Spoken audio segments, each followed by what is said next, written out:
पुन्हा एकदा प्रभूने आपल्याला एकत्र केलेल्या या विशेष प्रार्थनेच्या सभेमध्ये आणि म्हणून प्रभूला मनापासून आपण धन्यवाद देणार आहोत.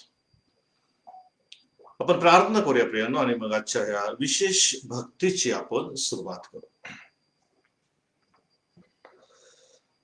प्रेमळ आणि स्वर्गीय प्रभू, तुला मनापासून धन्यवाद देतो, तुझी स्तुती तुझी आराधना करतो यासाठी की हा सुंदर समय तू आम्हाला दिलेला आहेस आणि तू आम्हाला एकत्र केलेला आहेस. स्वर्गीय परमेश्वरा, या समयाला जे सर्वजण प्रभू एकत्र येत आहेत, आपलं मनातील ओझ तुझ्या समोर तरी कमी करणार आहेत, आपलं दुःख तुझ्या समोर ठेवणार आहेत. स्वर्गीय प्रभू, मी तुला हीच प्रार्थना करतो की त्या प्रत्येकाला स्पर्श कर आणि वचनाप्रमाणे प्रभू तू त्यांना चांगला असं आरोग्य दे. धन्यवाद देतो प्रिय बाप्पा, तू आम्हाला आशीर्वादित करत आहेस आणि प्रार्थना सुद्धा ऐकत आहेत. स्वर्गीय प्रभू, या प्रार्थना सभेमध्ये आम्ही तुझ्या चरणाजवळ येत असताना आमचं मन आत्मा शरीर हे तुला समर्पित असू दे. प्रत्येक अडखणावर तू आम्हाला विषयाची बंद विशेष करून प्रार्थना करतो प्रभू, ज्यावेळी उपस्थित आहोत आमचं जीवन तू आपल्या हातात घे. आमच्यामध्ये जी बंधन आजार नावडणाऱ्या गोष्टी असेल त्या दूर होत आहे, की जेणेकरून प्रभू तुझ्याशी बोलत असताना कुठल्याही प्रकारचं अडखळण येऊ देऊ नकोस. सर्व काही तुझ्या हातात असू दे. ही प्रार्थना ख्रिस्त येशूच्या नावात करतो म्हणून तू ऐक त्या. आमेन आमेन. प्रियानो, खरोखर परमेश्वराने आपल्याला आजचा हा दिवस दाखवलेला आहे आणि एकत्र केलेला आहे. आपला जो महत्वाचा विषय चालला त्याच्यात आपण पाहणार आहोत पुढे इब्री लोकासपत्र याचा 11 अध्याय आणि त्याच्यामधून आपण 1 ते 4 ही वचन आपण वाचूया. विश्वास हा आशा धरलेल्या गोष्टीविषयीचा भरोसा आणि न दिसणाऱ्या गोष्टीबद्दलची खात्री आहे. विश्वासाच्या बाबतीत पूर्वजनाविषयी साक्ष देण्यात आली होती. विश्वासाने आपल्याला कळते की देवाच्या शब्दाने विश्वाची रचना झाली, अशी की जे दिसते ते दृश्य वस्तूपासून झाले नाही. विश्वासाने हनोकाने कायनापेक्षा अधिक चांगला यज्ञ देवाला केला, तेने करून तो नीतिमान आहे अशी त्याच्याविषयी साक्ष देण्यात आली. ती साक्ष देवाने दानाच्या वेळी दिली आणि तो मेला असूनही त्या विश्वासाच्या द्वारे अद्यापही बोलत आहे. परमेश्वर शास्त्र वचन आपणा सर्वांसाठी आशीर्वादित करो. आपला प्रत्येकाचं पुन्हा एकदा मी या ठिकाणी स्वागत करीत आहे. आणि विशेष म्हणजे प्रियांनो, आज जे आपण वचन या ठिकाणी पाहणार आहोत तर ते वचन फार महत्वाचं असं आहे. मागच्या काही दिवसापासून आपण शुक्रवारचा हा जो दिवस आहे यामध्ये विश्वास याविषयी आपण पाहत आलेलो आहोत, विश्वासाविषयी. आणि आज सुद्धा आपण विश्वासाविषयी पाहत असताना आपण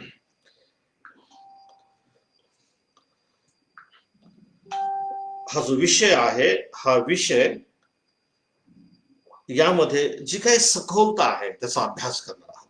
आता आपण पाहत आहोत हबेल जो आहे, या हबेलाने केलेलं जे काही अर्पण आहे त्या अर्पणाविषयी. आणि याचा पुढचा जो भाग आहे तो आपण पाहतो की इथे असं म्हटलेलं आहे, विश्वासाने हबेलाने काहीनापेक्षा अधिक चांगला यज्ञ देवाला केला. आता या ठिकाणी आपण पाहतो जो विश्वास आहे हा विश्वास त्याने कशामधून प्रगट केलेला आहे, त्याच्या अर्पणामधून. आपला जो विश्वास देवावर आहे तो विश्वास कशा प्रकाराने आपण प्रगट करायचं ते या ठिकाणी सांगितलं. यहाँ पर जैसे कि हम लोग परमेश्वर का वचन देखते हैं कि जैसे कि हनोक जो है, इस हनोक ने अपना जो भाई है उससे बढ़कर अच्छा जो यज्ञ है वह प्रभु को चढ़ाया है. और जैसे कि यहां पर हम लोग देखते हैं कि जो विश्वास है, यह विश्वास किन किन बातों से प्रकट होता है। उसमें से पहली बात यहां पर है की उसने जो यज्ञ, जो अर्पण, जो भेट चढाई वो अच्छे, म्हणजे या ठिकाणी आपण पाहतो की कोणत्या कोणत्या गोष्टींमधून, कृत्यांमधून, कार्यामधून आपण विश्वास प्रकट करू शकतो। आणि तो फार सुंदर असं हे सांगितलेलं आहे की हनोकाने, हे हबेलाने कायनापेक्षा काय केलेले, कायनापेक्षा अधिक चांगला यज्ञ जो आहे, हा यज्ञ त्याने काय केलेला आहे, दिलेला आहे। आपला सुद्धा जो विश्वास आहे, हा विश्वास आपल्याला दाखवायचा आहे। आणि आपला प्रत्येक जो विश्वास आहे, हा विश्वास आपलं जे प्रतिफळ आहे, हे प्रतिफळ आपल्याला कशामध्ये तो दाखवत असतो, देत असतो। बऱ्याच वेळेला आपली अपेक्षा असते की मी आता आहे तर मला या जीवनामध्ये मिळावा, परंतु काही आपल्याला आशीर्वाद किंवा प्रतिफळ जे आहे तर ते या वेळेला मिळत नाही, तर ते कधी आपण मेल्यानंतर। देवाचं जे सानिध्य म्हटलेलं आहे, सार्वकालिक जीवन जे आहे, देवाचा सहभाग जो आहे तो त्याच्यामध्ये आहे। आणि म्हणून त्यांना हे लक्षामध्ये असू द्या की आपल्या विश्वासामध्ये फक्त जगातील गोष्टीच आपल्याला प्राप्त व्हाव्यात असा विश्वास होता। और इसलिए हम इस बात को ध्यान में रखें कि यदि हम विश्वास करते हैं और विश्वास से परमेश्वर के चरणों में आकर यदि हम कोई भेंट चढ़ाते हैं, जो कुछ भी हम उसे देते हैं, तो हम ये नहीं सोचना चाहिए हमारे जीवन में कि अभी इसी समय, मतलब यहां पर हमें सब प्राप्त हो जाएगा। हमारे विश्वास का एक जो प्रमाण है ना, एक प्रमाण जो है, कौन सा प्रमाण है, तो यहां पर जैसे बताया है कि हम विश्वास में जीवित जब तक है तब तक की बात अलग, लेकिन उसके बाद में त्याच्यानंतर जे काय आहे ते आम्हाला पडतं। या ठिकाणी हाच विश्वास सांगितलेला की विश्वास हा जो आहे आशा धरलेल्या गोष्टीविषयीचा भरोसा आणि न दिसणाऱ्या गोष्टीबद्दलची खात्री आहे।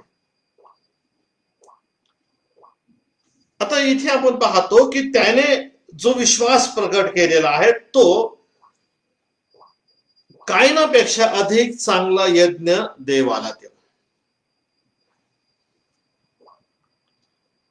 आणि आम्हाला जे विश्वासाचं प्रमाण प्राप्त होणार आहे ते प्रमाण फक्त इथल्या पुरतच नाहीये, तर याच्यानंतर देवाच्या सानिध्याचं जे आहे ते प्राप्त होणार आहे।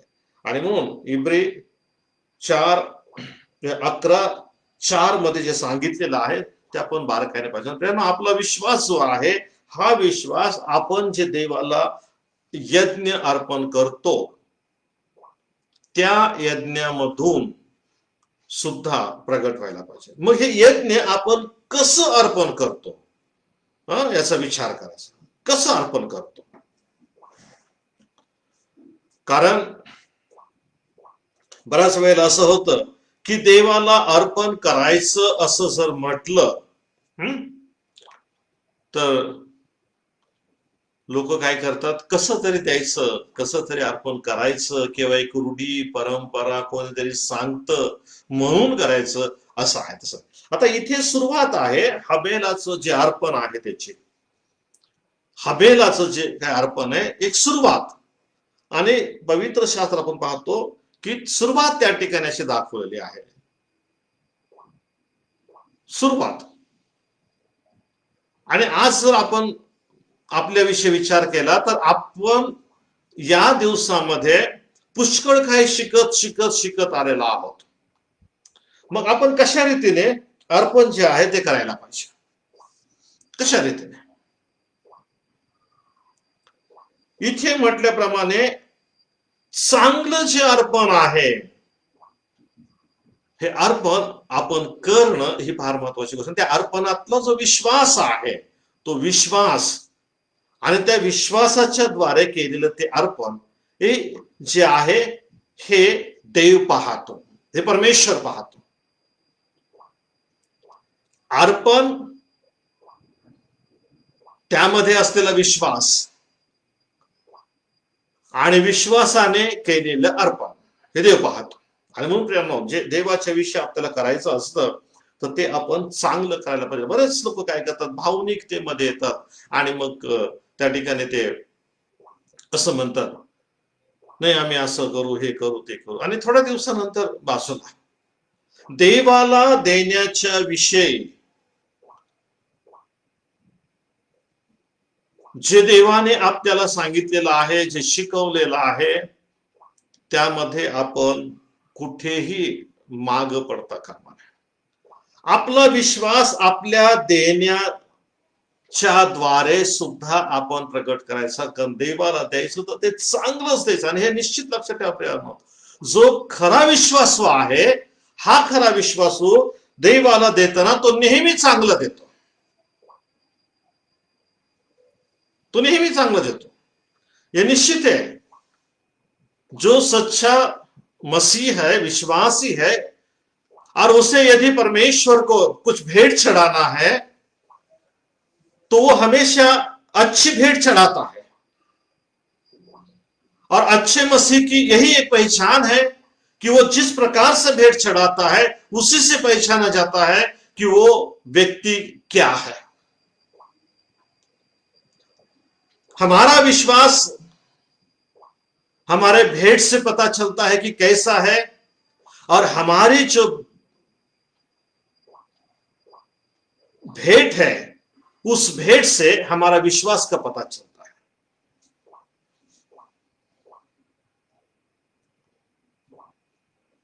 इसका मतलब है जैसा विश्वास वैसे भेंट, और जैसे भेंट वैसा विश्वास. अभी कुछ लोग बोलेंगे कि ऐसा थोड़ी, कुछ लोग ऐसा करेंगे कि प्रभु को कैसा, मतलब दिखाने के लिए जो है वो काम वो करेंगे. लेकिन ध्यान में रखो, सिर्फ उतनी ही बात यहां पर नहीं आती है. तो बहुत लोग ऐसे ही सोचेंगे कि चलो पास्टर साहब ने बताया है, बिशप साहब ने बताया है, चढ़ाएंगे, अच्छी भेंट चढ़ाएंगे, और फिर जो भी अपने को दूसरे कर्म करना है वो नहीं.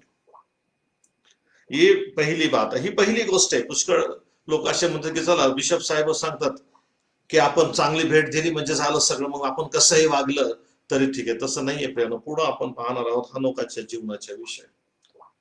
हा पहिला भाग, हा इथेच मर्यादित नहीं है, हा एक भाग अपने जीवनात ठेवायचा. ये जो हम पहली बात को यहाँ पर सीख रहे हैं, यहाँ पर यही शिक्षा जो है उसका लिमिट यहाँ पर खत्म होता ऐसा नहीं है. इस बात को भी हमारे जीवन में रखना है कि हमारा विश्वास हमारी भेंट जो है उससे प्रकट होता है, और हमारी जो भेंट है उससे हमारा विश्वास जो है वो प्रकट होता है. और इसलिए इस बात को ध्यान में रखो. लेकिन दूसरी बात है, यहां पर हम वही सीमित नहीं रहना चाहिए. तो लोग कहेंगे चलो बिशप साहब ने बताया है तो हम अच्छी भेंट को देंगे और फिर आगे सब कुछ बनना, ऐसा नहीं है. ये विश्वास की एक परिभाषा यहां पर बताई है, और इसको हमारे जीवन में रखना है, इसको छोड़ना नहीं. और दूसरा जो व्यक्ति आता है हनोक, उसके द्वारा हम दूसरी बात को सीखेंगे. लेकिन जब हनोक के पास हम लोग आएंगे, उसके चरित्र के पास हम लोग अध्ययन करेंगे, तो ये नहीं हमें सोचना है कि अभी हम हनोक के जैसे रहेंगे और हबेल का जो उसको छोड़ देंगे, ऐसा नाही ना. ज्यावेळेस आपण हनोकाच्या विषयी अभ्यास करू त्यावेळेस प्रियांनो असं विचार करू नका की आता आपण हनोकासारखं राहूया आणि हबेलच्या गोष्टी सोडूया, असं नाहीये. हनोक, हबेल, हबेलाविषयी आपण पाहत असताना ते आपल्या जीवनामध्ये रुजवून ठेवायचं, आणि ज्यावेळेस आपण हनोकाकडे येईल त्यावेळेस त्याच्यात आणखी भर टाकायची, पण ते कमी करायचं नाही.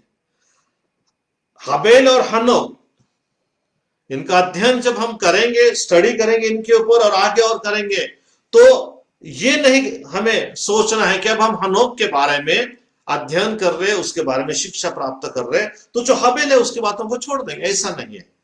हबेल के बारे में जो शिक्षा हमने प्राप्त की है उसे हमारे जीवन में रखना है, और उसमें और एक बढ़ोतरी जो है उस बढ़ोतरी को हमें करना है.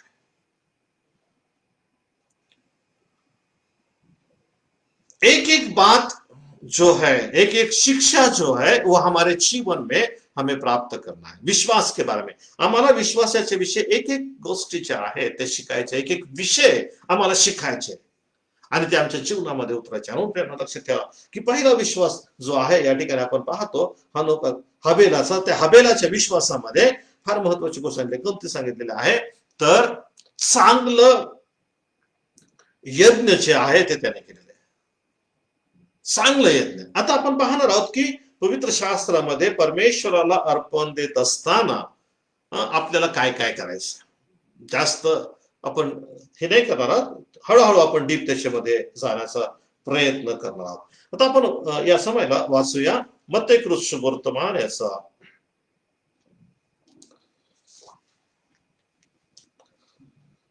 6वा अध्याय, 5वा अध्याय आणि त्याच्यामधून आपण पाहू इथे काय म्हटलेलं आहे.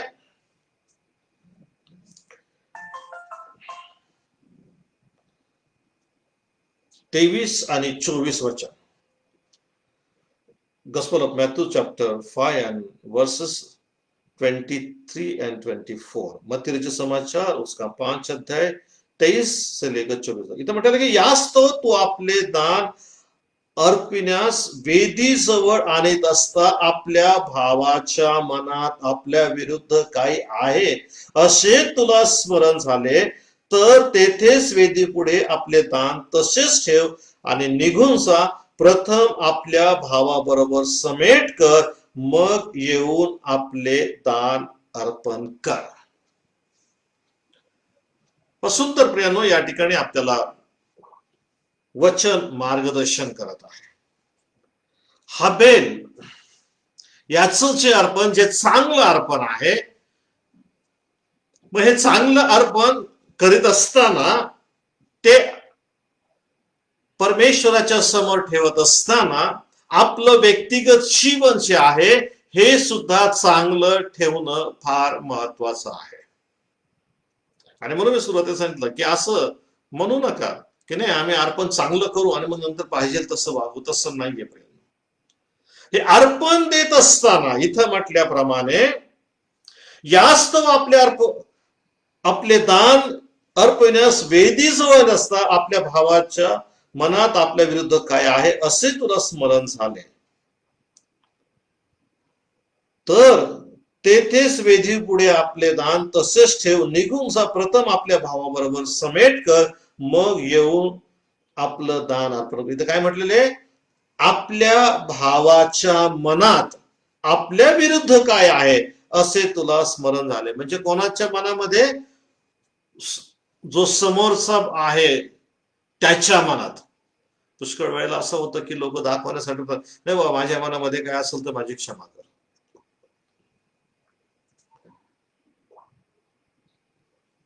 आपलं मन चांगलं आहे हे आपल्याला वाटतं, हे निश्चित आहे. पण इथे जो एक समेट सांगितलेला आहे हा फार महत्वाचा आहे. हा समेट कसा करायचा आहे तर या समेटासाठी समोरचा जो आहे त्याच्या मनात आपल्या विरुद्ध काय आहे असे तुला स्मरण झाले. म्हणजे हे आपण काय करायला पाहिजे, ज्यावेळेस अर्पण देवाच्या समोर आणण्याचा प्रयत्न करीत असतो त्यावेळेस आपण प्रथम हा विचार करायचा की माझ्या विषयी कोणाच्या मनात काय आहे का ह्याचं स्मरण आपण करायचं. माझ्या मनात कोणाविषयी काय आहे तो नंतर भाग. आणि तसं असेल तर ते अर्पण जे आहे ते अर्पण तर देव स्वीकारणार नाही. पण आपल्या विषयी जर कोणाचं मन वाईट असेल तर आपण तिथं समेट करणं ही फार महत्वाची गोष्ट आहे. याच्यातून आम्ही फार चांगल्या रीतीने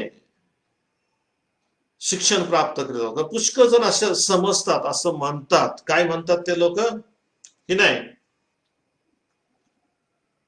आम्हाला काय करायचं, आमचं मन देवाला माहिती आहे ना, आम्ही देवासमोर कसे आहोत, चांगले आहोत.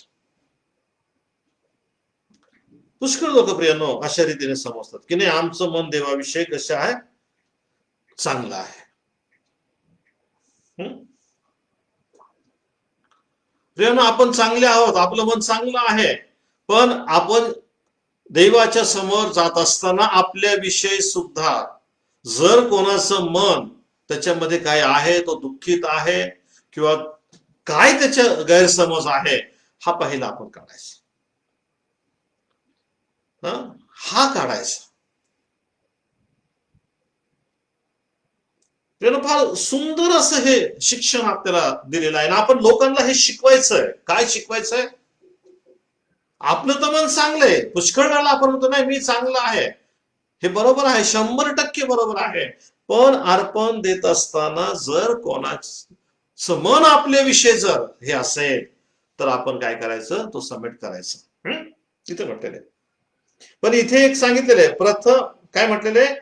तर तेथेच वेदी पुढे आपले दान तसेच ठेव आणि निघून जा. दान परत घेऊन जाऊ नकोस. दान काय कर, तिथंच ठेव असं म्हटलेलं आहे. जर आपण देवासाठी ते देण्यासाठी आणलेलं आहे, अर्पण करण्यासाठी, तर दान तिथंच ठेवतात. आम्हाला पुष्कळ वेळेला एक अनुभव येतो नाही ना. बऱ्याच वेळेला असं होतं की वचनात आपण पाहतो प्रभू येशू ख्रिस्त लोकांच्या घरी गेला आणि त्या लोकांनी स्वागत चांगलं केलं त्यांचं.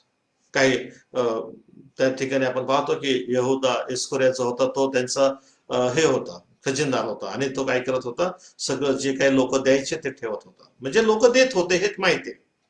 आता सुद्धा जर आपण पाहिलं तर देवाचे सेवक लोकांच्या घरी जातात, प्रार्थनेसाठी भेटण्यासाठी लोक बोलवतात. तर पुष्कळशी लोक असे आहेत, माझं वाक्य नीट समजून घ्या, पुष्कळशे, सर्वच नाहीये 100%. काही असे आहेत, पुष्कळ असे, काही म्हणा किंवा 70% म्हणा, 75% म्हणा, असे की ते सेवक घरी आल्यानंतर ते काय करतात?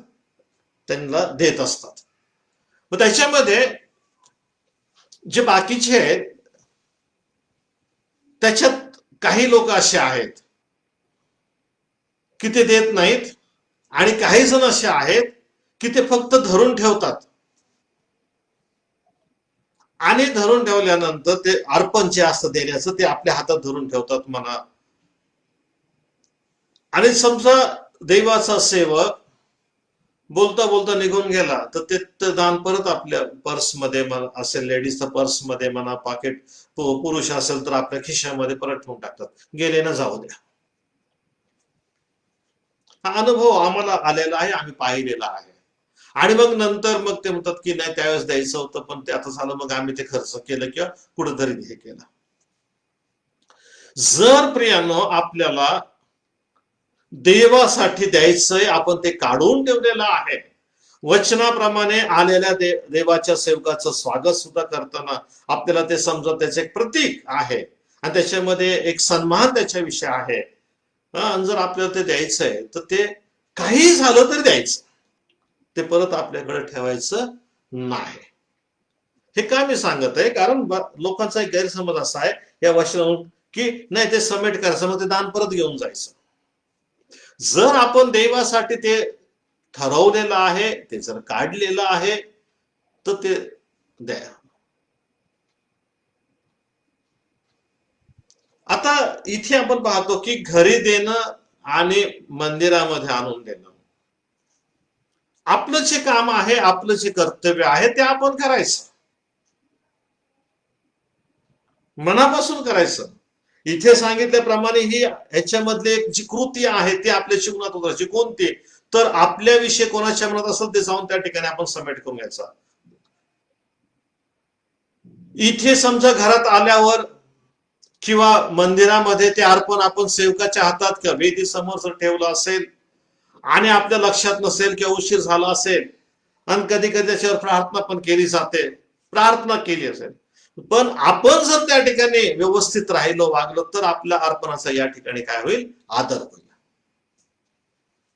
नाही तर आपण कितीही अर्पण दिले तर त्या अर्पणाचा देव आदर करणार नाही, आणि त्याच्यामध्ये असलेलं जे काही प्रतिफळ आहे, जो काही आशीर्वाद आहे, तो आपल्याला मिळणार. तर या ठिकाणी आपण थोडक्यामध्ये एक वचन वाचण्याचा प्रयत्न करूया, म्हणजे आपल्याला समजेल.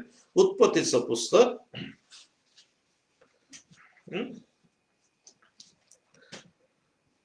चौथा अध्याय. हं? आणि त्याच्यामध्ये पाहणार आपण 5वं वचन. इथे असं म्हटलेलं आहे, पण काईन व त्याचे अर्पण यांचा त्याने आदर केला नाही म्हणून काईन संतापला व त्याचे तोंड उतरले. म्हणजे ते जे अर्पण आहे की नाही, तर ते अर्पण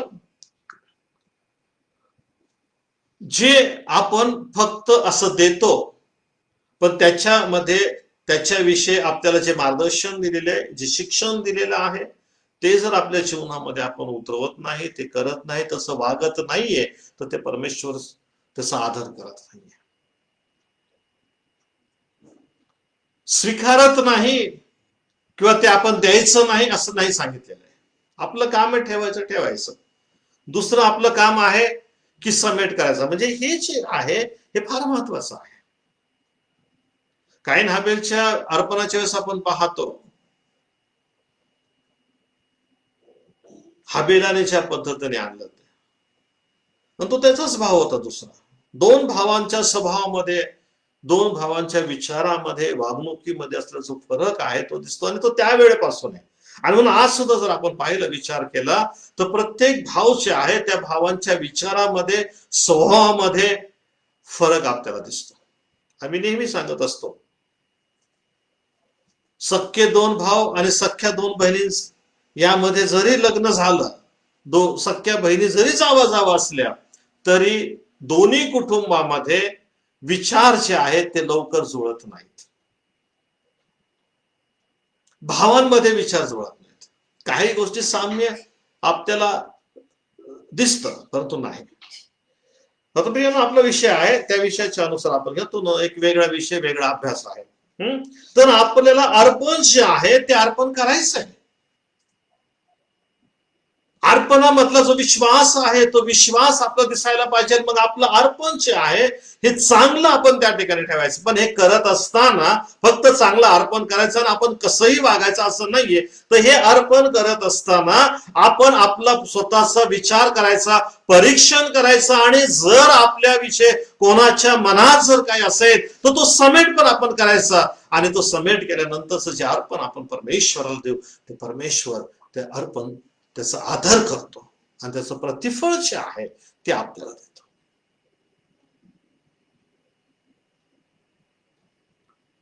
मित्रांनो, हे लक्षामध्ये असू द्या, देवाला जर आपल्याला द्यायचं आहे तर आपण चांगल्या रीतीने द्यायला पाहिजे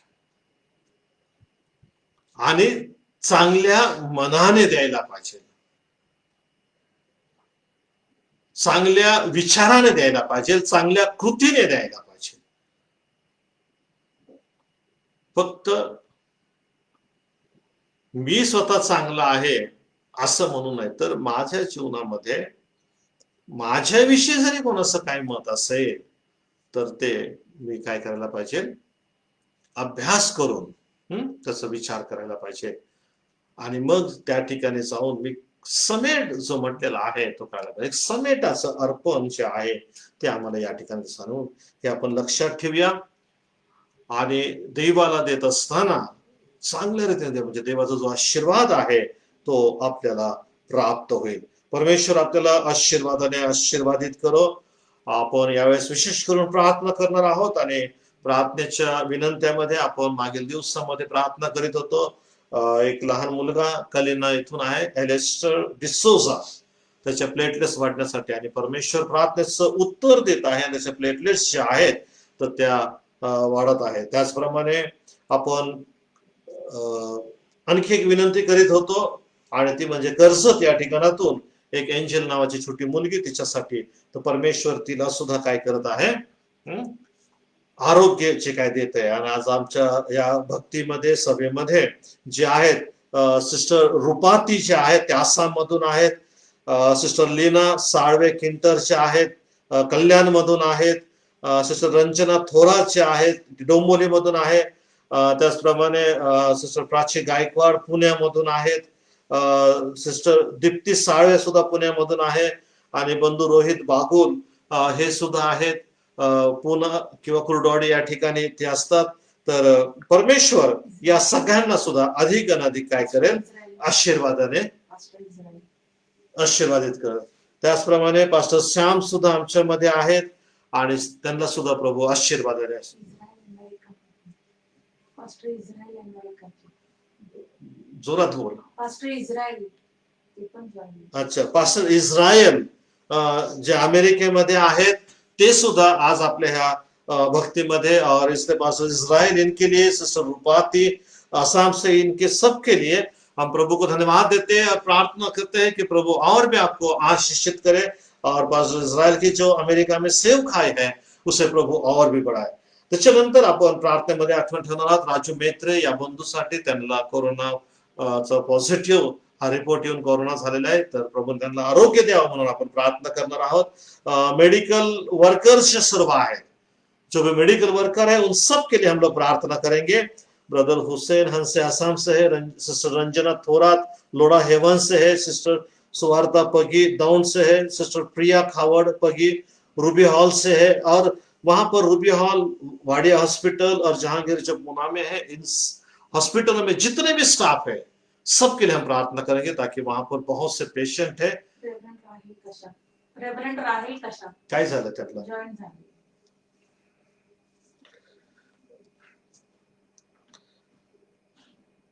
उसके बाद में लॉकडाउन जो है, इस लॉकडाउन में जितने भी लोग हैं इन लोगों के लिए हम प्रार्थना करेंगे, त्यांना परमेश्वराने समंजसपणा बुद्धी द्यावी यासाठी.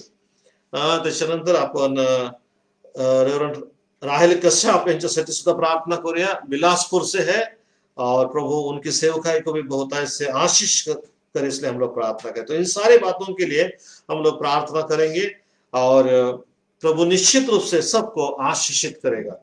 और आने वाले दिनों में प्रभु की जो महिमा है वो प्रकट हो जाएगी. साथ ही साथ में जितने भी एनजीओस है उनके लिए हम प्रार्थना करेंगे. प्रेषित फाउंडेशन के लिए हम प्रार्थना करेंगे, वर्ल्ड विजन ऑफ इंडिया के लिए प्रार्थना करेंगे, और भी एनजीओ उनके लिए प्रार्थना करेंगे. और हम लोग प्रार्थना करेंगे भाई अंकुश के लिए, जो पूना से है, और वो सेवकाई करते हैं, सामाजिक कामों में वे आगे है, इसलिए उनके लिए भी हम प्रार्थना करेंगे प्रभु उनको और भी शक्ति और आशीष दे. वैसे हम लोग प्रार्थना करेंगे सिस्टर वेरोनिका जो झारखंड से है, उनके लिए, उनके परिवार के लिए हम प्रार्थना करें कि प्रभु की आशीष उनके परिवार में आ जाए. तिवरेकर परिवार जो है, वह तिवरेकर परिवार डोंबोली से, उनके लिए प्रार्थना करेंगे. उनका जो ग्रैंडसन है ब्रदर एलन, उनके लिए प्रार्थना करेंगे. उनके पिताजी के लिए हम प्रार्थना करेंगे. और सिस्टर तिवरेकर, इनकी जो बेटी है सिस्टर अस्मिता, इनके लिए हम प्रार्थना करेंगे कि परमेश्वर इन सभी की रक्षा करे. काम पर आना जाना जो वे करते हैं उसमें रक्षा हो जाए, और उनके जीवन के द्वारा प्रभु की महिमा प्रकट हो जाए. हम उन सब के लिए प्रार्थना करेंगे कि जिनको जॉब की आवश्यकता है, प्रभु उनको जॉब दे, और जो जॉब कर रहे हैं उनकी बढ़ोतरी हो जाए, इसलिए हम लोग उनके लिए भी प्रार्थना करेंगे. साथ ही साथ हम लोग प्रार्थना करेंगे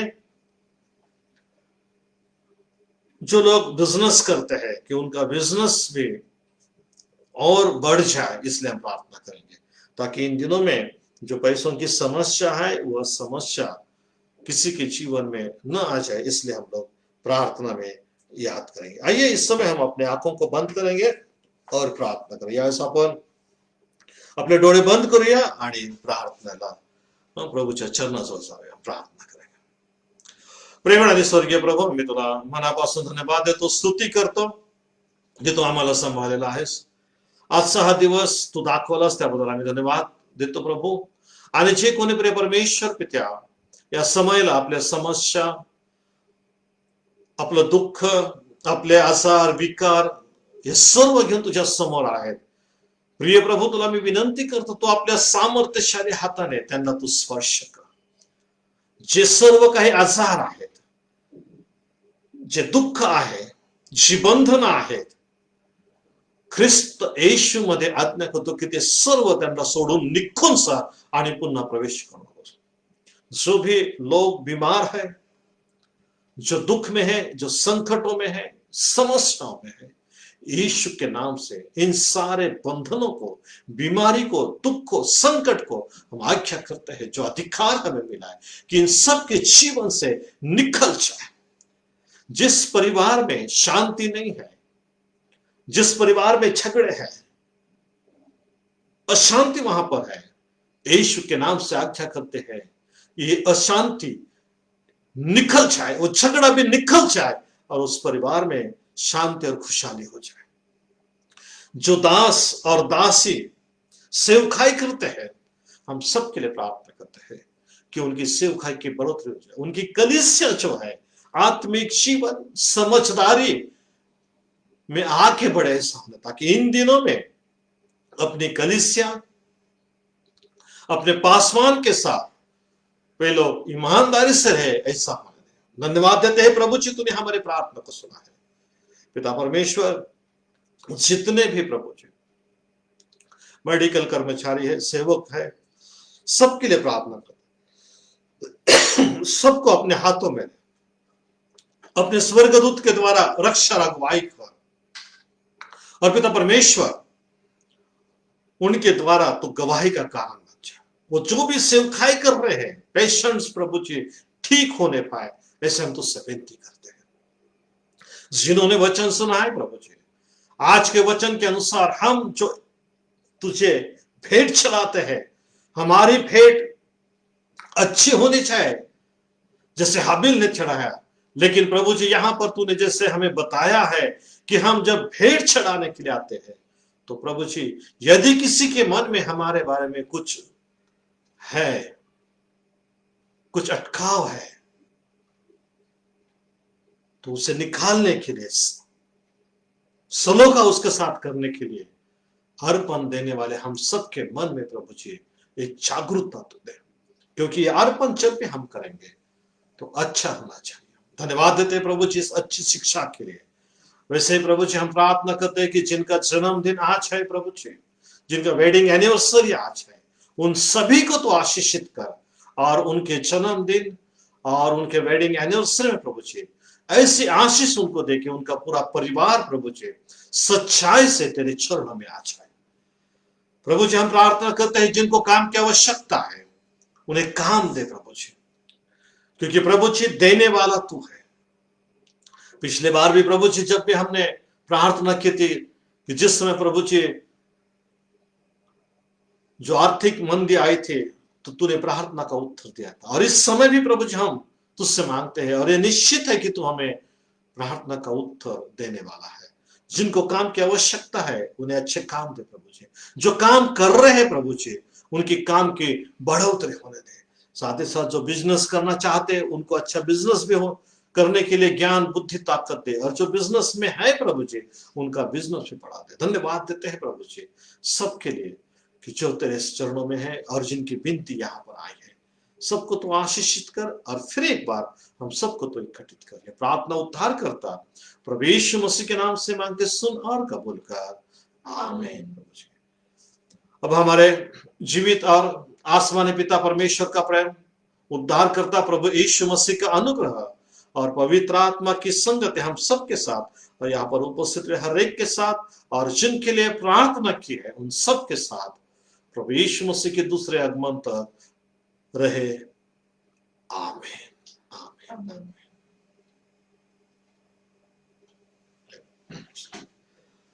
फिर एक बार प्रेज़ द लॉर्ड। और आप सभी को मैं यही कहना चाहता हूं कि प्रभु की संगति में रहो, अपनी खुद की रक्षा करो, और संडे के दिन फिर एक बार हम आराधना के लिए कडे जाणार. पुन्हा एकदा प्रभूमध्ये स्वागत असो. आपलं स्वतःचं रक्षण करा या दिवसामध्ये, आणि रविवारी पुन्हा एकदा आपण आराधनेसाठी एकत्र जमणार आहोत. प्रभू आपल्याला आशीर्वादाने आशीर्वादित करो. आमेन.